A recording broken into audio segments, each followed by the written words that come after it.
अस्सलाम वालेकुम फ्रेंड्स, आज मैं आपके साथ शेयर करूंगी कुरैशी कबाब की रेसिपी। ये रेसिपी बहुत सिंपल है बनाना और इसके साथ हम आज सीखेंगे ग्रीन चटनी भी बनाना। तो चलिए बनाना स्टार्ट करते हैं।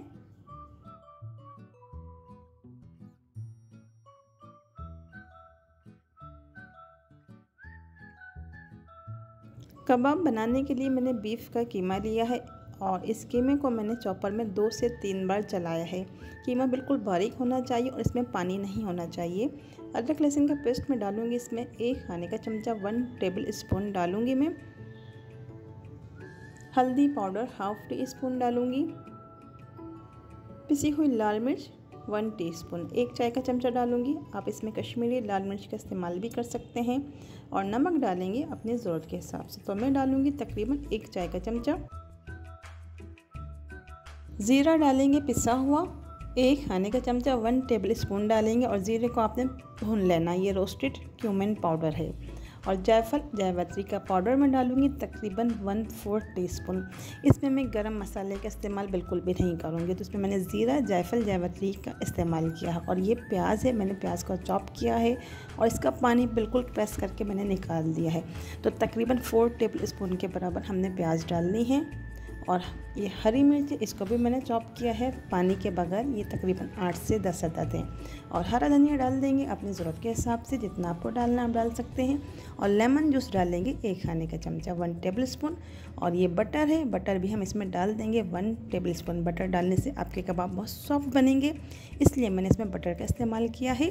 और ये है भुना हुआ बेसन, तो बेसन हम डाल देंगे 1 टेबल स्पून तकरीबन बाइंडिंग के लिए। मसाले को कीमे में अच्छी तरीके से मिक्स कर लेंगे और कीमे में बिल्कुल भी पानी नहीं होना चाहिए। आप बीफ की जगह मटन और चिकन का कीमा भी इस्तेमाल कर सकते हैं और यही मसाला आप डालकर बना सकते हैं। मसाले को अच्छी तरीके से मैंने मिक्स किया है कीमे में। अब हमने स्मोकी फ्लेवर देना है। एक प्याली रखेंगे कीमे के ऊपर और एक जलता हुआ कोयला हम प्याली के अंदर रख देंगे और थोड़ा सा डाल देंगे ऑयल और इसे हम कवर करके रख देंगे 5 मिनट के लिए, ताकि कबाब जो हम बनाएं इसमें स्मोकी फ्लेवर आए, बारबेक्यू का टेस्ट आए इसमें। इसे हम 5 मिनट के लिए रखेंगे और 5 मिनट के बाद कवर हटा देंगे। इस प्याली को हम निकाल देंगे और कवर करके कीमे को हम रखेंगे 5 मिनट के लिए फ्रिज में। चटनी बना लेते हैं। तो चटनी बनाने के लिए मैंने मिक्सिंग जार लिया है, इसमें हम डाल देंगे आधी गड्डी पुदीना, लहसुन के कुछ जवे डालेंगे और हरी मिर्च डालेंगे इसमें तकरीबन 6 से 7 अदद। और आधी गड्डी मैंने हरा धनिया इस्तेमाल किया है। ये ज़ीरा है पिसा हुआ 1 टीस्पून डालेंगे और नमक अपने जायके के हिसाब से डालेंगे और 1 खाने का चमचा डालेंगे इसमें दही। थोड़ा सा पानी डाल देंगे ताकि चटनी काफ़ी स्मूथ बने। अब हम इस मिक्सिंग जार को कवर करने के बाद इसे पीस लेंगे चटनी को। चटनी हो गई है बनके तैयार। तो इस चटनी को आपने कबाब के साथ सर्व करना है। मैं बताऊंगी आपको इसे हमने किस तरीके से सर्व करना है।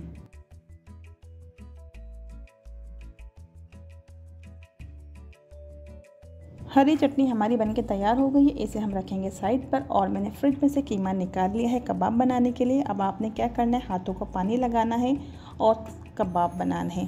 तो हमने सीख कबाब की शेप में कबाब बनाने हैं, तो उसके लिए मैंने ली है 1 अदद स्ट्रॉ। अगर आपके पास स्ट्रॉ नहीं, आप सीख का इस्तेमाल कर लीजिए। सीख नहीं है तो आप पेंसिल का इस्तेमाल कर सकते हैं। तो इस स्ट्रॉ के ऊपर हम कीमा लगाएंगे और आसानी से कबाब बन जाएंगे। आपने हाथों पे अच्छी तरीके से पानी लगा लेना है ताकि कीमा आपके हाथों पर ना चिपके।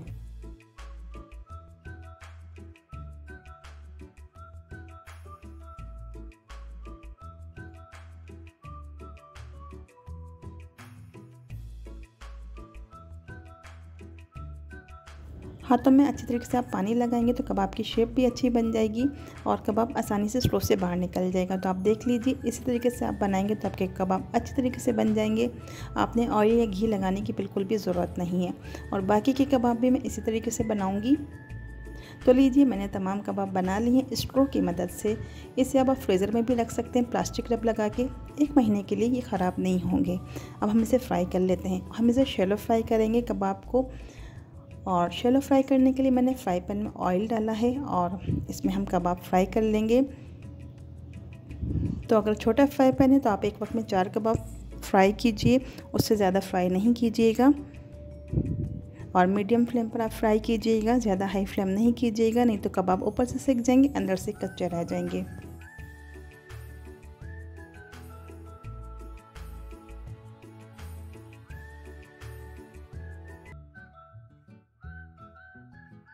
कुरैशी कबाब हम सीख पर नहीं बना रहे हैं, लेकिन इसका जायका बिल्कुल कुरैशी कबाब जैसा ही आएगा। इसे मैं फ्राई कर रही हूँ और इसका जब तक अच्छा सा कलर नहीं आ जाता हम इसे उस वक्त तक फ्राई करेंगे। मीडियम फ्लेम पर फ्राई कीजिए और एंड में थोड़ा सा हाई फ्लेम कर लीजिएगा कबाब को अच्छा सा कलर देने के लिए। तो लीजिए हमारे कबाब फ्राई हो गए हैं और मैंने सारे कबाब इसी मेथड से फ्राई किए। इसे मैंने प्लेट में निकाल लिया है। अब हम इस कबाब के ऊपर डालेंगे मेल्ट किया हुआ बटर। बटर को डालने के बाद कबाब का जो जायका है वो बहुत ज़्यादा अच्छा हो जाएगा। तो आपने इस मेथड को ज़रूर अप्लाई करना है। बटर डालने के बाद हम कुरैशी कबाब के साथ सर्व करेंगे प्याज। तो आपने ज़्यादा प्याज का इस्तेमाल करना है। रिंग शेप में कट कीजिए प्याज या स्लाइस शेप में कट कीजिए, ये आपके ऊपर डिपेंड करता है। लेकिन प्याज इसके साथ आप सर्व करेंगे तो बहुत ज़्यादा मज़ा आने वाला है। एक टमाटर रखा है मैंने और ये जो चटनी हमने बनाई थी, हम ये काफ़ी सारी चटनी हम डालेंगे प्याज के ऊपर और इसी तरीके से इसी प्लेटर में आपने सर्व करना है कबाब। कुरैशी कबाब को आप प्याज के साथ सर्व कीजिए, चटनी के साथ सर्व कीजिए और साथ इसके साथ आप रखिए चपाती। तो फिर मिलते हैं नेक्स्ट वीडियो में नेक्स्ट रेसिपी के साथ।